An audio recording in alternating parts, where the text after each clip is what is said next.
Shalom, selamat pagi. Video ini berisi tentang pembahasan materi beserta latihan-latihan soal Bupena 6A, tema 2, subtema 1, pembelajaran 1 sampai dengan 3. Silakan disimak dan jangan lupa di-subscribe ya supaya tidak ketinggalan dengan video-video selanjutnya. Tema 2, subtema 1. Rukun dalam perbedaan. Pembelajaran 1 muatan bahasa Indonesia KD 3.4 dan 4.4. Kata tanya untuk membuat peta pikiran suatu teks. Peta pikiran dapat dibuat dengan menggunakan kata tanya. Ada 6 kata tanya. Yang pertama, kata tanya apa? Kata tanya apa untuk menanyakan hal atau peristiwa yang terjadi. 2. Kata tanya siapa. Kata tanya siapa untuk menanyakan seseorang atau pelaku yang terlibat dalam suatu peristiwa.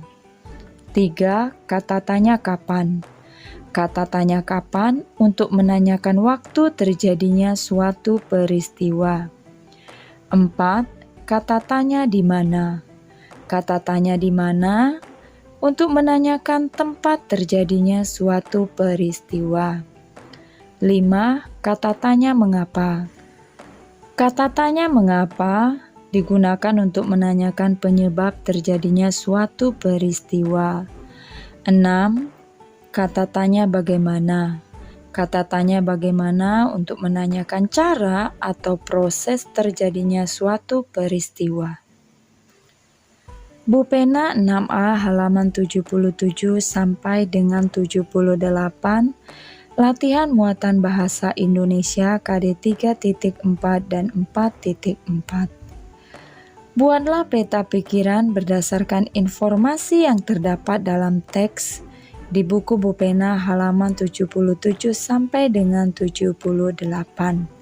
Gunakan kata tanya apa, di mana, kapan, siapa, mengapa, dan bagaimana untuk menemukan informasi penting dalam teks.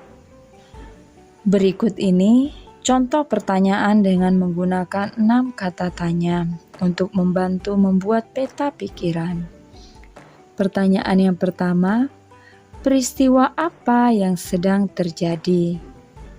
Pertanyaan yang kedua, siapa yang menyusun teks proklamasi kemerdekaan Indonesia? Pertanyaan yang ketiga, kapan terjadinya peristiwa tersebut? Pertanyaan yang keempat, di mana proses penyusunan teks proklamasi kemerdekaan Indonesia dilakukan?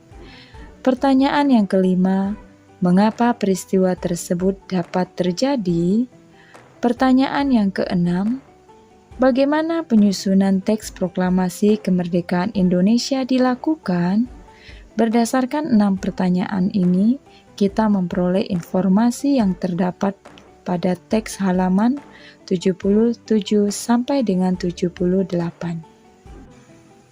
Muatan IPS KD 3.4 dan 4.4, makna proklamasi kemerdekaan bagi bangsa Indonesia. 1. Menandai lahirnya bangsa Indonesia sebagai bangsa yang merdeka. 2. Puncak perjuangan bangsa Indonesia meraih kemerdekaan.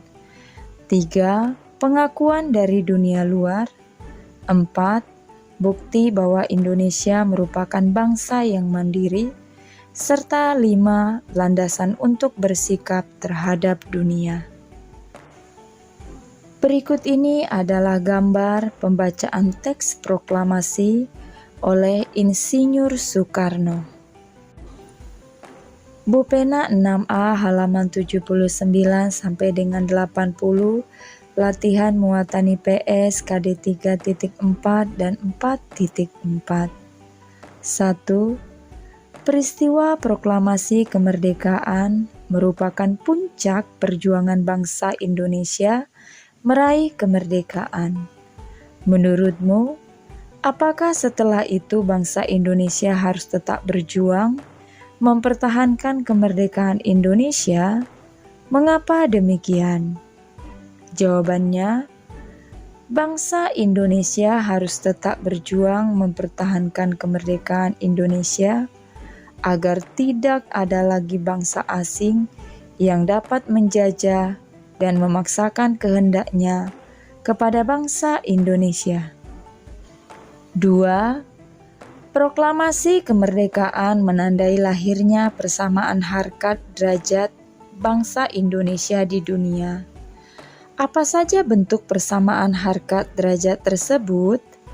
Jawabannya, persamaannya adalah Indonesia menjadi bangsa yang merdeka dan sejajar dengan negara lain sebagai bangsa yang berdaulat.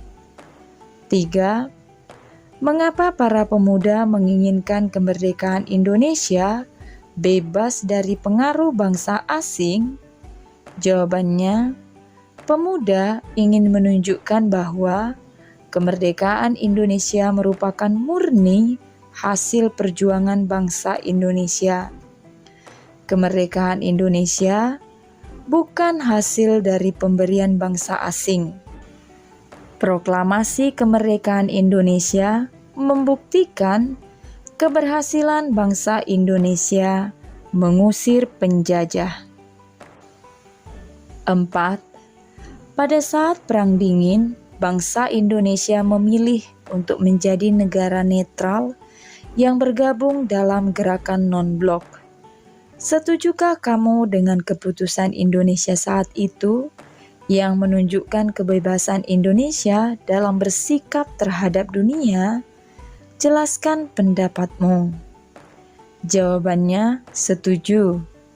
Karena Indonesia tidak memihak pihak manapun yang dapat memelihara perdamaian dunia. Muatan IPA KD 3.3 dan 4.3, cara tumbuhan menyesuaikan diri terhadap lingkungan. Berikut ini adalah gambar tanaman kaktus. Adaptasi tumbuhan tanaman kaktus adalah di lingkungan kering atau xerofit. Gambar ini adalah gambar tanaman bakau. Adaptasi tanaman bakau adalah di lingkungan berkadar garam tinggi atau disebut juga dengan halofit. Gambar ini adalah tanaman teratai. Adaptasi tanaman teratai di lingkungan air atau hidrofit. Gambar yang selanjutnya ini adalah gambar tanaman lumut. Adaptasi tanaman lumut di lingkungan lembab atau higrofit.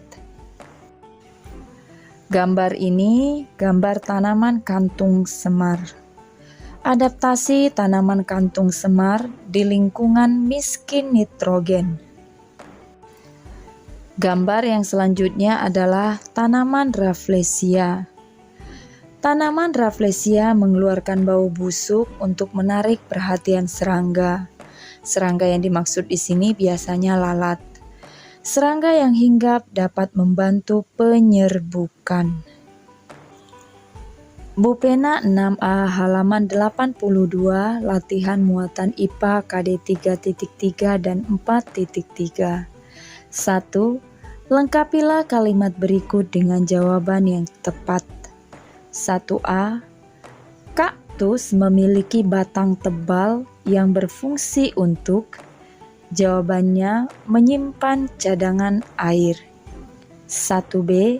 Selain kaktus, tumbuhan yang termasuk xerofit yaitu. Jawabannya, pohon kurma, lidah buaya, dan cocor bebek. 1C. Eceng gondok merupakan tumbuhan yang hidup di lingkungan air. Cara adaptasi yang dilakukan tumbuhan eceng gondok adalah. Jawabannya, eceng gondok memiliki pangkal tangkai daun berongga yang berfungsi untuk membantu mengapung di permukaan air. Akarnya lebat untuk menjaga keseimbangan tumbuhan agar tidak terbalik. 1D. Tumbuhan bakau memiliki akar nafas yang berfungsi untuk. Jawabannya, memperoleh oksigen. 1E. Warna mencolok pada mahkota bunga mawar bertujuan untuk. Jawabannya, menarik perhatian serangga yang membantu penyerbukan. 2. Sebuah tumbuhan memiliki beberapa ciri khusus berikut. A. Memiliki akar yang panjang. B. Daunnya menyerupai duri. C. Batangnya tebal dan berlapis lilin. Jelaskan jenis tumbuhan, habitat, serta tujuan adaptasi berdasarkan ciri-ciri tumbuhan tersebut. Jawabannya, tumbuhan yang dapat hidup di lingkungan yang memiliki sedikit air disebut xerofit. Contoh tumbuhannya yaitu pohon kurma, lidah buaya, cocor bebek, dan kaktus. 3. Kantung semar merupakan tumbuhan yang tumbuh di tanah miskin nutrisi. Apa bentuk adaptasi yang dilakukan tumbuhan tersebut? Jelaskan tujuan dari setiap bentuk adaptasi tumbuhan tersebut. Jawabannya, tumbuhan yang tumbuh di lingkungan miskin nitrogen biasanya melakukan penyesuaian diri dengan memerangkap serangga, kemudian mencerna sebagai sumber nitrogen. Contohnya kantong semar dan Venus. Pembelajaran 2 muatan PPKN KD 3.4 dan 4.4. Makna persatuan dalam perbedaan. Indonesia adalah bangsa dengan beragam suku bangsa, budaya, agama, serta keadaan ekonomi. Perbedaan tersebut adalah kekayaan bangsa kita.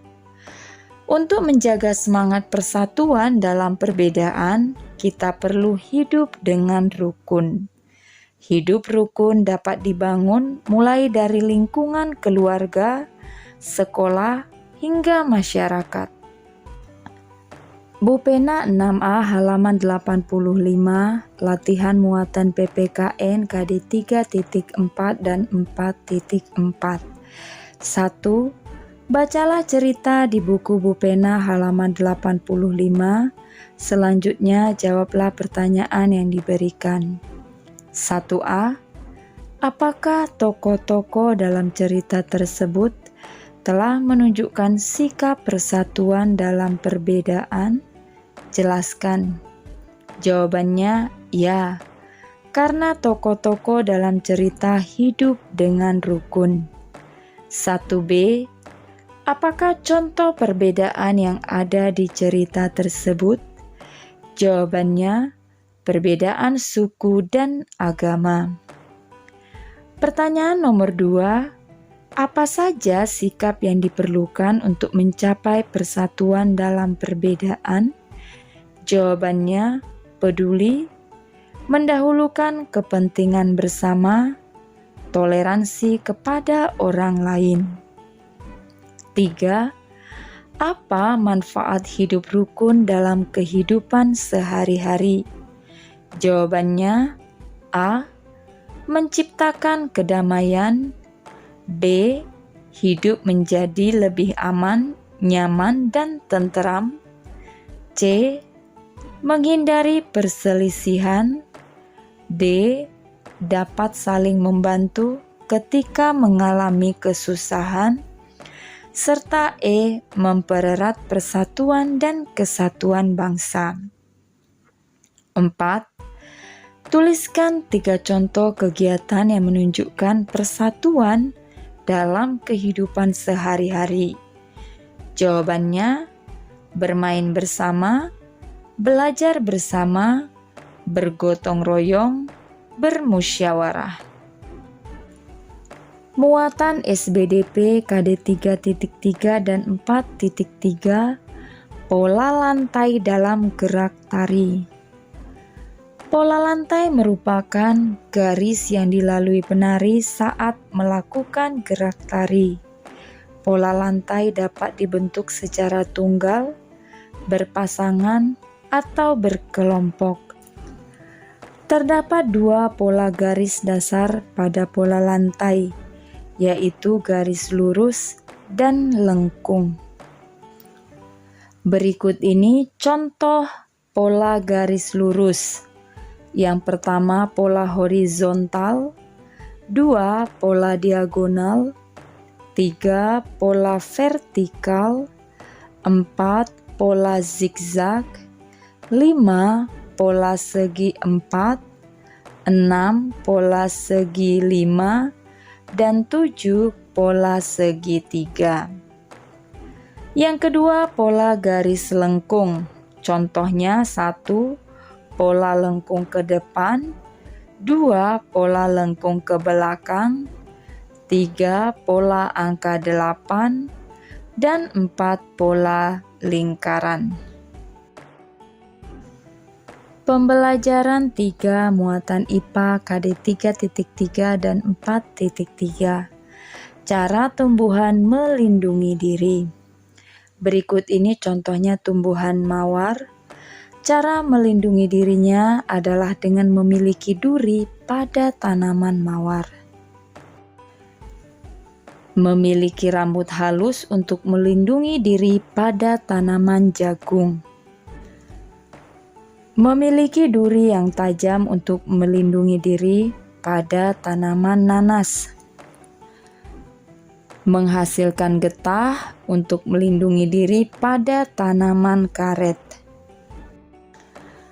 Menghasilkan racun pada tanaman kecubung.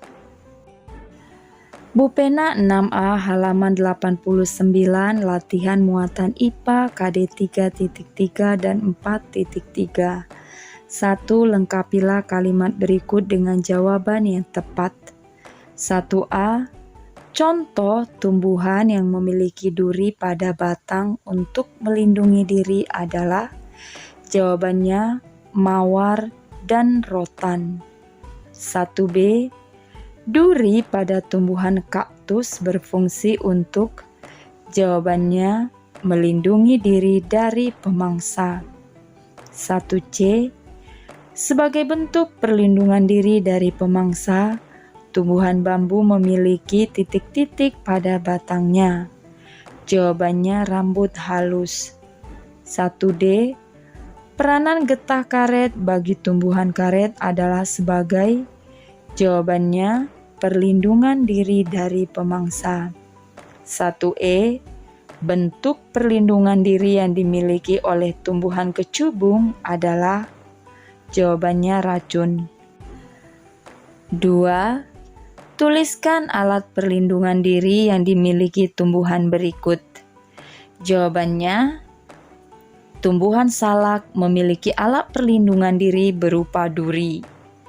Tumbuhan nangka memiliki alat perlindungan diri berupa getah. Muatan Bahasa Indonesia KD 3.4 dan 4.4. Menuliskan informasi penting suatu teks dalam bentuk peta pikiran. Suatu teks memiliki informasi penting. Informasi penting tersebut dapat kita temukan dengan membaca teks secara utuh. Kita juga dapat menentukan informasi penting menggunakan kata tanya apa, di mana, kapan, siapa, mengapa, dan bagaimana. Dengan membuat pertanyaan menggunakan kata tanya dan mencari jawaban dari pertanyaan tersebut, kita akan lebih mudah menemukan informasi penting. Sekian saja pembahasan hari ini. Terima kasih sudah menyimak dan menonton. Shalom.